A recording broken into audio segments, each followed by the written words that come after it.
дуруд ба ҳамаи онҳое ки моро мебинанду мешунаванд. Дуруд ба мухлисони Барселона ва ҳаводорони Реал. Ин канали Барса ТГ аст ва ман Муҳаммад Гаиров ки ба бахти мухлисони Барселона фақат ва фақат барои Барселона хоҳам гуфт ва ба вақти баргашти мухлисони Реал дар бораи онҳо камтарак.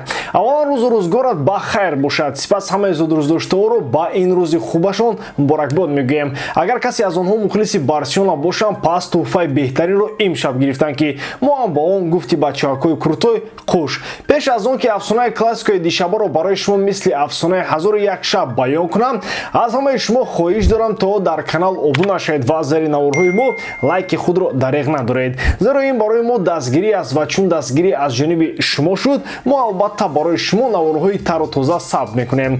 Агар бо шунидани афсонаи зебои Сантьяго Бернабеу омода бошед, пас поза ёнбошро гиред ки сар мекунем. Рафтем. Русо як мақоли хуб доранд ки мегӯянд: не было счастья, да несчастье помогло. Ана дар бозии Реал Барселона айнан ҳамин хел шуд. Пеш аз бозӣ бошад, бо назардошти намудани чанд нафар аз бозингарони калидии Барселона, аз ҷумлаи Левандовски, Дембеле, Педри ва бозам бо назардошти он ки ҳеҷ не ки ҳамин пои Ансу Фати рост шавад, нисфи аз коршиносон ғолибияти Реалро аллакай дар ҷайби Анчелоти зада ӯро бо пирӯзӣ табрик кардаанд. мухлисони Реал ко аллакай дар орзуҳои худ қусури бохти суперҷомро гирифта, мухлисони Барселонаро гапзанӣ намонданд. Аз рӯи коэффициентҳо бошад, баъзеҳо бо такя ба бурди Реал аллакай дар душанбе духонагӣ харидаву болои як опели дигар ҳам аз корвон то хона овардани картошкаву пиёзам хариданд. Аммо гуфти Игнат Петрович не тут-то было.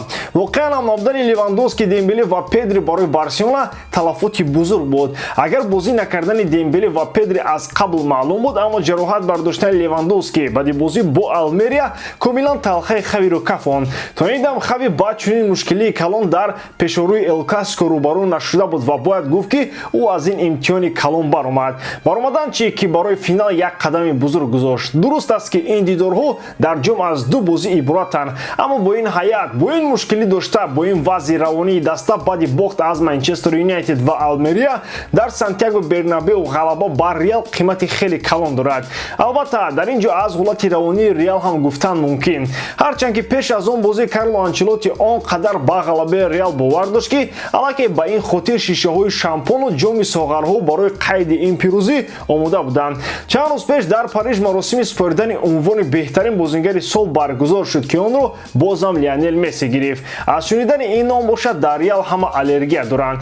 Реал даъво дорад ки ин унвон бояд ба Карим Бензема дода мешуд, аммо дар ҷои нишасти Карим дар ин маросим зани Месси Антонели менишаст. Болои сӯхта намакоб дар шумораи беҳтаринҳо Винисиус Ҷуниорро ҳам набуд ки якбора қаҳри мадридиёро ба осмони ҳафтум баровард. Хулас, Реал ҳам дар ҳоли равонии хуб набуд, аммо ин ҳама баҳона буда наметавонад. Зеро Эл Классико ҳама вақт аз варақи тозаи тоза сар мешавад. дӯстон, сарпарасти видеои мо ширкати 1x мебошад. дар он ҷо ҳамвақт коэффициентҳои баланд ва бонусҳои гуногун шуморо интизор аст. ҳамчунин нафароне ки то ҳол регистратсия накарданд метавонанд дар аввалин пардохт бо промокоди TG Barsa соҳиби $100 бонус гарданд. ссилкаи бозӣ дар комментария. Ба ҳама муваффақият.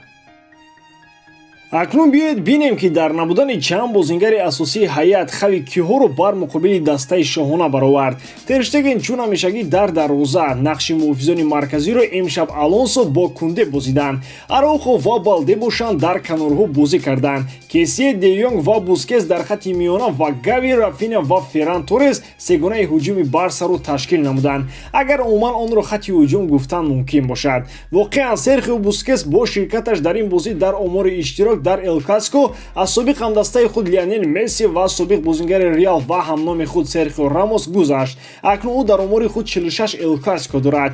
Месси ва Рамос 45-тогӣ. ҳанӯз довари бозӣ Хосе Монтеро садои уштаки худро набароварда, Реал бо кӯмаки Модрич зарбаи аввалини худро ҷониби дарвозаи Тер Штеген равон кард, аммо он аз паҳлӯи дарвоза гузашт. дар идома низ Реал фаворит будани худро дар ин бозӣ нишон медод, аммо Барса тактикаи хуби муҳофизатро гирифта бо ақлона ҳуҷумҳои Реалро мегардонид.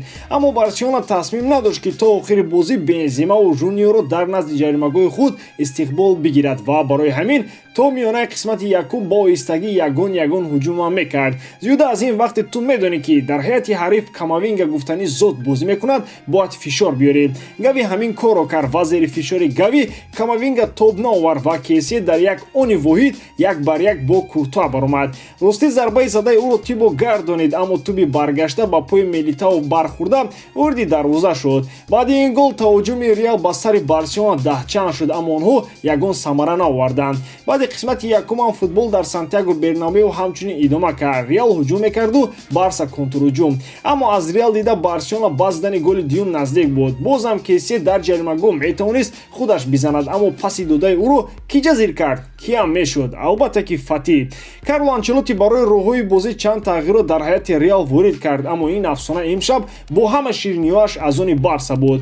Хави ҳам дар идома ғайр аз Ансу Фати боз Сержи Роберторо ба майдон овард, аммо Сержи фақат ба хотири аз корти дуюм эмин доштани Кейсе буд ки дар ин бозӣ беҳтарин буд. Аслан бозӣ чандоз бозии нарм набуд, зеро 6 нафар аз бозигарони ҳардуи даста корти зард гирифтанд. Инак бозии якуми нимфинали ҷоми Испания бо ғолибияти Барселона анҷом меёфт ва акнун моро як эл классикои дигар дар ин доира дар пеш аст ва бо гумони ғолиб Левандовски ва Педри дар бозии оянда бозӣ мекунанд. Бори дигар ғалабаи Барселона ба кулли ҳаводоронаш муборак бошад. Дар пеш бозӣ бо Валенсия аст ки қарор аст рӯзи 5 март дар Камп Nou баргузор гардад. Барои имрӯз тамом. Мухлисони Реал бигузору рафтода нашаванд. гуфти бародарои узбек гоҳ-гоҳ шундақа боладаку. Хайр, то дидори навбатӣ ки умедворем рӯзи 4 март пеш аз бозӣ бо Валенсия баргузор мегардад. Худоёру Муҳаммад ҳамроҳатон.